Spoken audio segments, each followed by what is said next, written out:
Welcome to the Dynasty Chat, the ultimate podcast for NFL Dynasty football, covering the latest news, player analysis, and trade strategies to help dominate Dynasty leagues. League mates, fellow Dynasty managers, and members of the fantasy football community will join in to debate, break down moves, and share their expertise. And let's be real, there's nothing better than staying one step ahead of the competition. This show is here to help you do exactly that. Follow us, and let's get to it. To get right into this, I got JR here, and we're gonna talk about the Year 2 league. We're gonna break down the last division of the Year 2 league. I saved this one just for him. Let's start with this real quick while I set this up. How did your season end, or just give me a quick overview of how your season went in the Year 2 league? I feel like my wide receivers could carry me to the championship, to be honest. Christian Watson, even, I feel like he's going to be a little bit of a sleeper. Yeah. Since the Packers kind of traded away a lot of their wide receiver depth.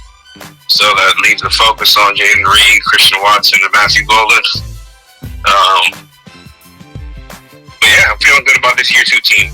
I feel like I have a good shot. I haven't really paid attention to what Matty Ice and Nando are doing on they're in my division, so I haven't really looked at their team, but I took a quick peek before you called. And Nando, I don't even know how he got Puka. I don't know if he acquired Puka in a trade, but I remember drafting. Nando's in the same room with us when we drafted it. I remember him taking CD in the first round. Do you think, Do you think that he swung back around and went double wide receiver? I'm going to have to check that draft. I can't actually remember. And Sleeper doesn't let me look back at multiple drafts. It only lets me look back at the most recent one, which was the rookie draft. So do you think it's possible that he swung back around from his spot and fucking picked up CD and Puka? I thought Puka went in the first round, though. That was the part I feel like Puka should have went in the first round, but if he didn't, then yeah. Maybe that's hindsight.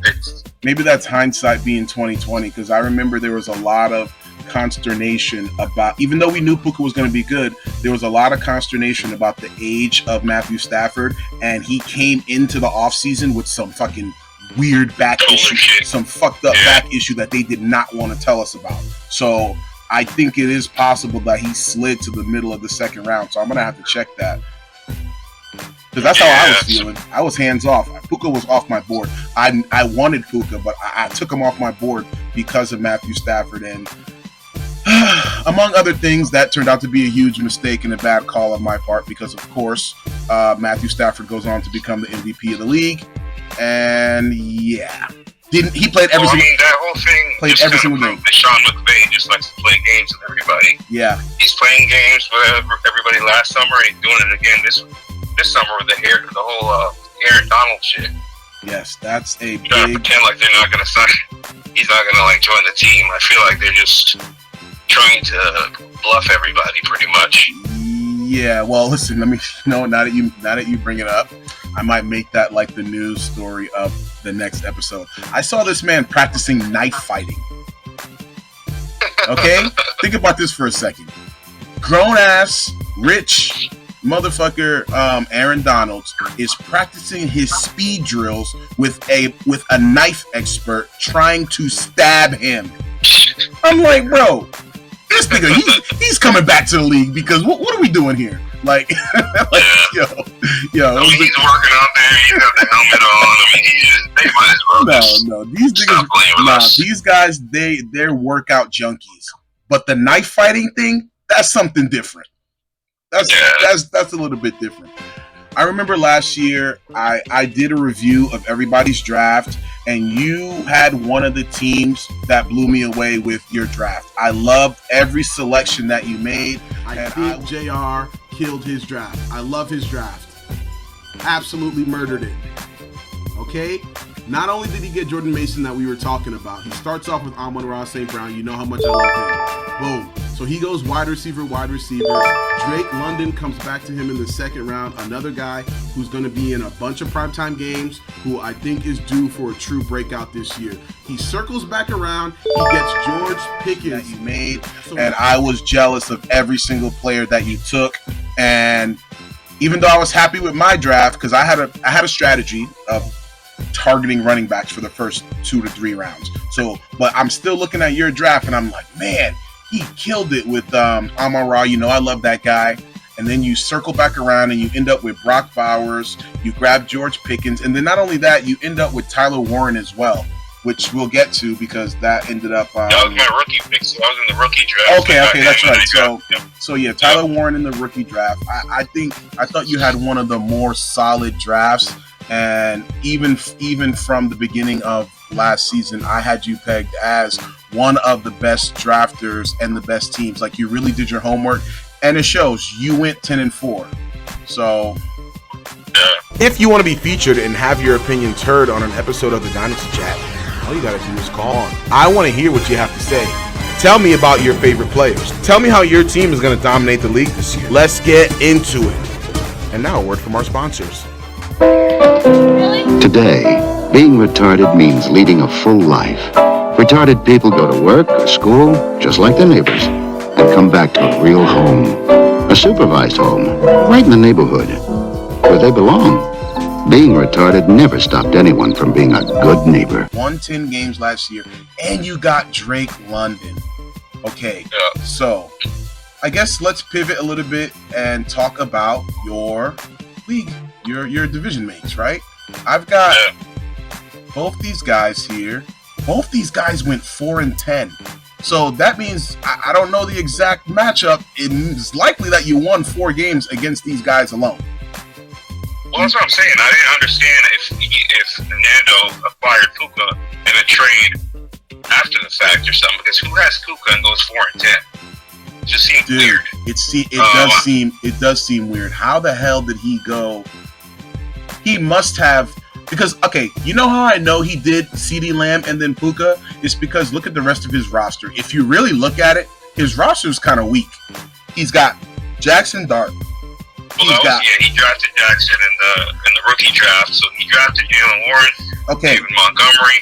Right. Let's just look at his vets, right? Because that's how we've drafted. If you look at Jalen Warren, you look at David Montgomery, and you look at Wan'Dale Robinson, and you look at George Kittle, this looks like a guy who targeted those 2 wide receivers in the first round and sort of wasn't able to build out his bench or his depth with his other pieces. It's almost like he knew those 2 names, he loved those 2 names, and he was right about those two names, but everything else was sort of like a dart throw, maybe a little bit. You agree with that? Yeah. No, for sure. I mean, he has a few sleepers in here. Like, I really like Bayshaw, too, and I feel like... Again, that's a rookie pick, ain't it? Oh, yeah, he is a rookie pick, yep. Yeah, I mean... Who else then? I feel like, he grabbed a couple of old heads. Like, I wanted to grab Montgomery in a Dynasty League, or in a Dynasty League, or Aaron Jones in a Dynasty League. But listen, I see what it is. Listen, if Jaden Daniels lived up to the hype coming into his second year, and then you pair that, you paired that with CeeDee Lamb and Puka Nacua, this would have been a great draft. But he made the same exact mistake that I did in the year 4 league, and we went. I went all in on Jaden Daniels in the year 4 because remember we had a reset and all that, and I dropped James Cook in order to keep Jaden Daniels because I thought he was gonna, be a Lamar Jackson-esque sort of player, and it didn't happen that way at all. So I can see how his team ended up top heavy, and I do believe Puka dealt with some injuries as well. Yeah. That's crazy, giving up James Cook, but we all make mistakes. Yeah, I've made some bad mistakes. And the thing is, I love James Cook. I love him so much that I started my draft he was my number 1 pick in this league because I had the 12th spot, right? So I picked James Cook, and then I double up, Brown, right? and then I go Chase Brown, running back, because I knew I was going to have the first in the rookie. So I already knew I was going James Cook, Chase Brown, and then Ashton Genty. So the rest, I'm just trying to fill out my thing, but we're not talking about my team. So, we can. I feel like Puka could go. The only thing about Puka this season is the Rams' defense is going to be so strong that they might not need to throw to that man that often, like compared to last year. And I just saw it came across the wire this afternoon. I just saw that Puka Nacua is likely, or to be suspended at some point this game for some point this season for his conduct in the offseason this year. So there may be some missed time for Puka Nacua this year. Yeah, good for him. Yeah, him and his brother is always getting into some dumb shit. Yeah, he had a great offseason. He was really, really wilding out, and sorry, bro, you've stepped into a different level of superstardom. You can't be running around with Aiden Ross and you know, doing Heil Hitler shit and anti-Semitic shit and all that. Like, you can't do it. They're definitely gonna bam his ass. And do you care to put a record? You know, let's say that at the end.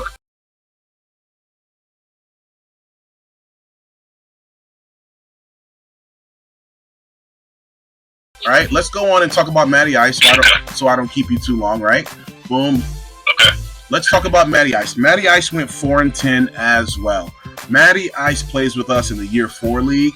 He plays with us in this league, and I believe I'm with him in JP Terry's league as well. So I'm in 3 leagues with Matty Ice. I know the guy pretty decently, and I know him to be a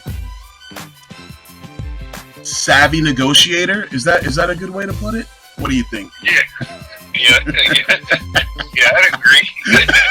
Sure, yeah. I mean, me and this man have had to do, I don't know, maybe 10 attempts at making trades. None of them ever went through. Yeah. Just because neither side. I mean, I use trade analyzer, a couple different ones. So anytime a trade is proposed to me, I plug it in there to make sure, you know, it looks legit. Because if it feels right, I like to just make sure the analyzers actually agree. Right. But he always wants to win the trades. I mean, yeah. I'm not trying to now, uneven trades. I hate to bring myself up again. Sometimes you gotta make a lateral move where you lose on paper in order to get something that you need. For instance, I traded Justin Jefferson and somebody else to get. Oh, and I forgot who it was, but it doesn't matter. It was Justin Jefferson, and maybe it might have been JD5. I can't remember. Oh yeah. It was recent. Yeah, in order to get Nico Collins and Matthew Stafford. Why? Because we understand that Justin Jefferson is probably 1, 2, 3 the best wide receiver that we've ever seen, but his quarterback situation is rough, and who cares what the other people in the league think? I need stable quarterback play on my team. So yes, I love Justin Jefferson and I understand his value, but sometimes you gotta take a L, and I'm using air quotes right now, in order to come up. These boys don't understand that. They want to win every single trade. They're scared that people in the chat are going to say, oh, you got fleeced. Man, shut your stupid ass up, man. Let me cook.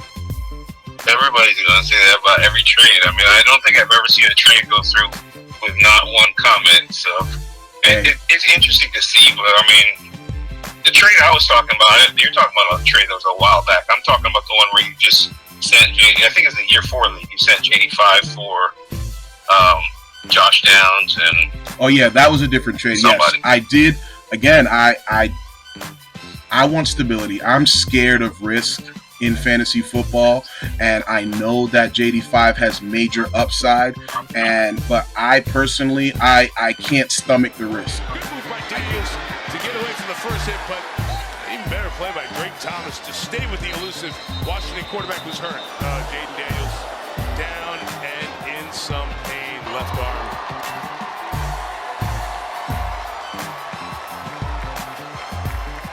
I guarantee you he wanted no part of that card. Stomach the risk.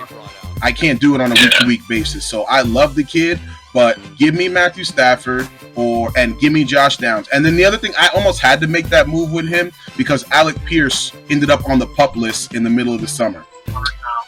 What's the quarterback's name for the Colts?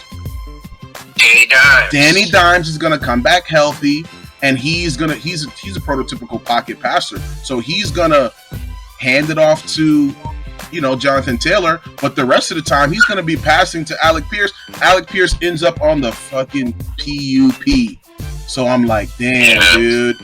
And they recently announced there's no timeline for him coming back. Bro, so that's not like the best news to hear. Bro, that is not the best news to hear. He's getting injections in his ankle. I'm like, bro, I can't even remember the trade. So then I had to double down and go grab Josh Downs, just to save a little bit of the value that I used to get Alec Pierce. So I am open to the idea that I might never get to use Alec Pierce this season at all. I'm open to that possibility. Yep. Which was why it was amazing. That Tim traded me George Pickens, because that kind of makes up for it a lot. For sure. Yeah. For George sure. Pickens is a So, top end wide receiver. He's going to go crazy this year. Yeah. So I don't know what Tim was thinking, but whatever. Tim. I explained it in the video. More or less, Tim is he's a disaffected and dejected Cowboys fan. He hates diva type players. He was happy to see Micah Parsons go, because remember, he was laying on the sideline and he was acting out because he wanted to get paid last year. Do you remember that? Yeah. I spoke to Tim about that on a podcast, and he hated that type of shit. And you know, George Pickens, as good as he is, he's a little bit of a diva, character issues kind of guy, right? Tim don't like that. So he said in the chat, I said, hey, listen, I would kill to have George Pickens as my wide receiver 3. I wouldn't trust George Pickens as my wide receiver 1 or 2, but I would kill to have him as my wide receiver 3. And as soon as I said that, I sent the trade just to see if he would take it. I wasn't trying to mastermind a whole thing. And he just hit, he didn't counter at all. He just hit the accept button right away. I said, yo, if you look in the chat, I said, oh shit, no way, bro. Because I personally. Oh, you were shocked. I was like, why are you acting? Bro, because you know how people say, oh, I don't like such and such, and then you say, oh yeah, bet, send them to me then. Yeah, okay. If you don't like him so much, how about you send him to me, buddy? That's what that was. So I sent him the pick, and he hits accept right away. Yeah. Now, do you call that a heist? What you call that? That's not a fucking heist. That's just people who disagree. That's people who disagree about the value of a player. What you want me to say? Yeah, I thought y'all were talking about that for a while, going back and forth with counters and rejections and shit. Bro. But if it was just one little, you sent it and he accepted it, then it is what it is. That's on him. That's on him. But that's his business. And yeah, I think it is. Let's keep it real. It is a bad trade for him. Okay, this kid George Pickens is 20-something years old. Yes, he has some character issues, but he was on the cusp of eclipsing CeeDee Lamb as the best wide receiver on that team. CeeDee Lamb gets hurt, this guy balls out of control. So whatever you think about the Cowboys, put your fandom to the side, my boy. Look at the numbers, dog. Yeah.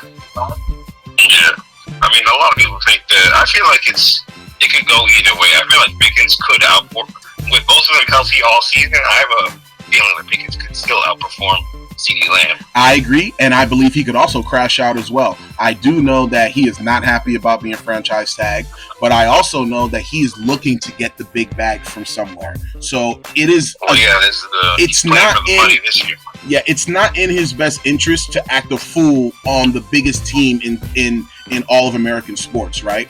What you want to do is go in, get your numbers, and then when you hit free agency, you get yourself a Zay Flowers bag. You get yourself an Alec Pierce bag. Alec Pierce is on the pup and he makes more money than you. Zay Flowers is not. Nobody thinks Zay Flowers is as good as George Pickens. Is that? Do you think that? Does anybody think that? I personally don't know. I don't know how he got that money. I don't know where that deal came from. Scarcity, my boy. It's called being humble and shutting the fuck up and getting your paper. We don't hear nothing about Zay Flowers being upset about the offense and all this other stupid shit that George Pickens be doing and acting up. Remember, George Pickens acted a fool to get himself out of Pittsburgh. Yeah. Okay? And at the end of the year, it wasn't that great. He didn't have the greatest last 4 games. Go check the numbers. So I'll say this. As a wide receiver 3, I'll take on that risk. Okay? I'll take that. But sure, same. Yeah.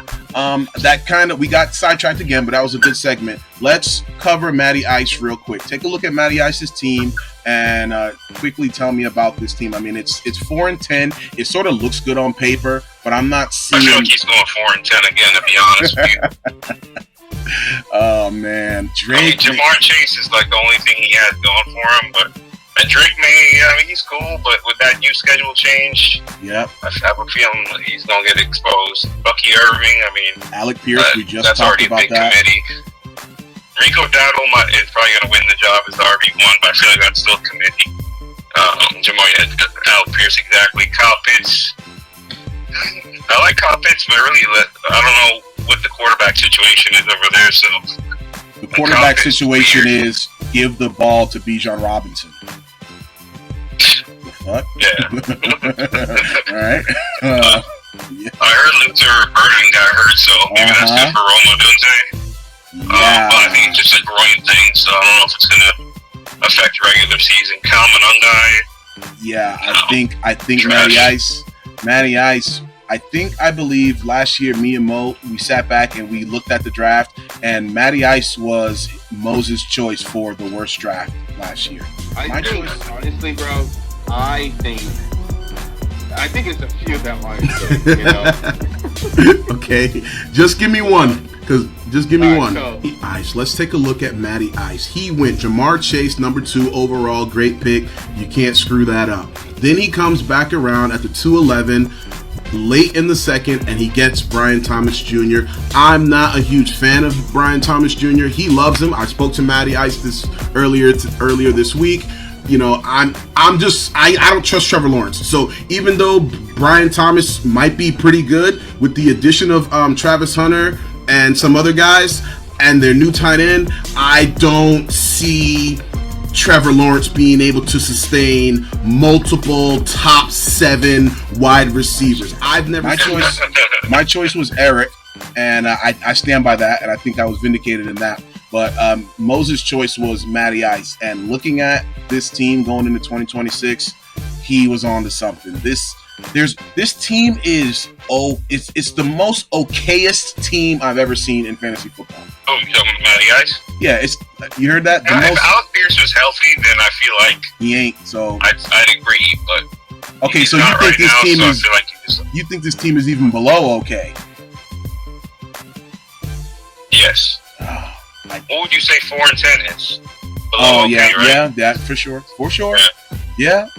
Jamar Chase does not bring up this team enough on a weekly basis for me to. I would love to play this. I would love to be. Oh my God, you're gonna walk into the playoffs. Listen, if things break your way, you got 4 free games right here. That's me. If assuming you play your division mates twice, I think that is the case. I gotta double check that. That's 4 free games right there. And then the rest is just manage your shit and just slide into the playoffs. So, I mean, anything can happen. And then you got the Travis Hunter pick over there, who turns out to be absolutely a waste of a rookie pick as far as helping your dynasty team on a weekly basis. This team is going to be competing for a top 3 pick. Both these teams are going to be competing for a top 3 pick. I would say Nando is slightly better because of the Puka Nacua and CeeDee Lamb situation and the upside, the rushing upside of Jackson Dart. Yeah.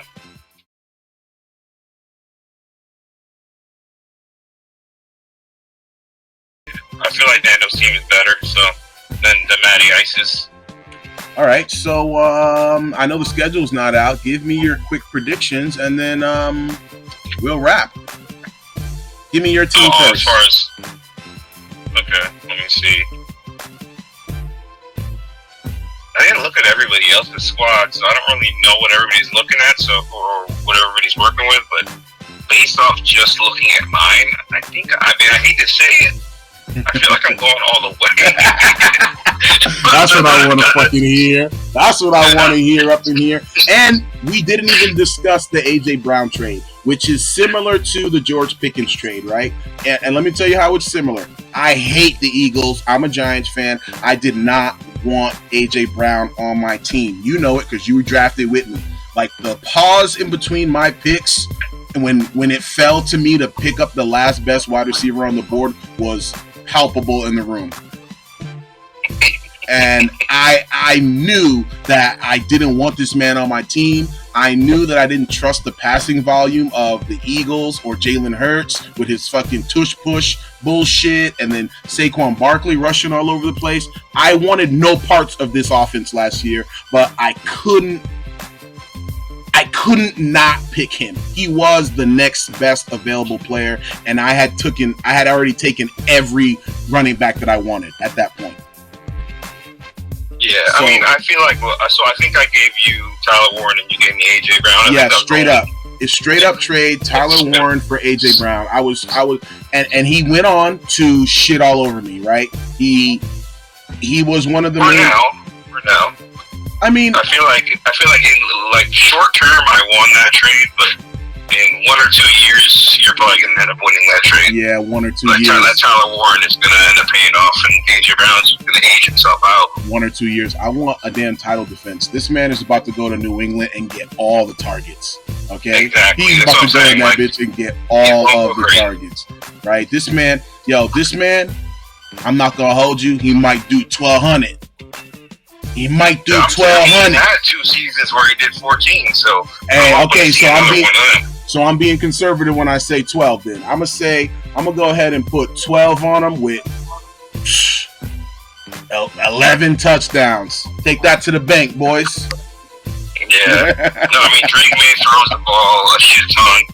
They do a lot of passing in New England, so I feel like it's a perfect spot for him. I couldn't have chose a better spot, to be honest. I thought he was going to go to the Buccaneers originally, like months and months ago, but I'll take the Patriots over that any day. Yeah. I'm not really a huge Drake May fan, but he is going to utilize this guy. They paid him all that money, and they went out and got him, and he is he is still elite. He's still him. I just don't like the Eagles, and I just wanted more from him. And those first 4, 5, 6, 7, 8 weeks were brutal, absolutely brutal. And I told this story before. Do you remember when I called you mid-season and JP Terry to take over my teams because I was so depressed about how my season had got off? A lot of that was because of AJ Brown. I mean, I think it was the Eagles situation, not just AJ Brown, but I do get what you're saying. Yeah, and then immediately, and immediately, as soon as I traded him, like he started like producing. And I think Tyler Warren was hurt, but like I compare it to the Pickens. No, Danny Dimes was hurt, so Tyler Warren wasn't producing as much. Right, so Danny Dimes gets hurt. All this happens like within the same week of each other, around the same time. So I was just like, man, but I compare it to the Pickens situation because it was an emotional decision. I hated the pick from the start. I couldn't see the light at the end of the tunnel. I thought my season was over, so I said, get this guy off my team. I don't care. That's exactly what Tim just did to me. All right? Yeah. That's exactly what Tim just did. Now, I do like Tyler Warren. I do think that with the loss of Alec Pierce is actually going to help my year 2 team a lot. And I do have Josh Downs, so there is some reason to be optimistic about the Colts offense. So, I do feel like I'm in a good spot, but yeah, we'll see. Imagine if AJ Brown wins me a chip. That would be some poetic justice on your ass. It will. But hey, listen, I'll be happy for you. I told you last year, I keep it in the family. I want people I know to win these leagues, right? Like, I don't care. Yeah. Like, I don't give a damn. And I already won. So I'm playing with no, playing with house money. Yeah, I feel like I'm playing with house money. I'll trade JD. I'll trade Justin Jefferson. I'll trade this. I'll shoot this text. I don't care. I'm just having fun now. I won, so you won, so who cares? Like, you know what'd be funny? I want us to swap. You win this one, and then I go back and win year 4. That would be amazing. Hell yeah. But yeah, I won't keep you for much longer. Quickly give me your records for Nando. You said you're gonna go all the way. I'm not gonna say I'm going undefeated. I'm saying I'm going for the chip. I need somebody to humble me mid-season. Mm-hmm. Maybe lose 1 or 2 in a row, and then pressure me to make some trades. All right. Pick up people on the waiver wire, but I feel like I'm gonna win the chip regardless of what my ending record is. Yeah, I would If I have not 2 or 3 be. L's, that's fine. I would not be surprised that I'm looking at all these teams for this past month. The juggernaut teams that I think are yourself, myself, because I won this shit and I got my guys intact and healthy. Still, Josh, and JP Terry. JP Terry has a monster team. Like, his team is so good. It was difficult for me to find something to poke at. Same thing with Josh. He's got T. Higgins on his bench in the championship game. That's how deep Josh is. He didn't even play T. Higgins. Like, I know Buddy was hurt, but that's how deep he is. And then you got Christian McCaffrey. Like, I feel like the front runner is probably Josh. Like, dealing with Christian McCaffrey and a T. Higgins and Joe Burrow stack every week it's insane. And he has it in both leagues too. Yeah. Insane. So we're not even gonna rate. I'm not even think about them because I gotta work on my division and deal with them. Let God handle them. That's what's up. Well, let's not even rate Matty Ice. Matty Ice, you getting the first pick next year, brother.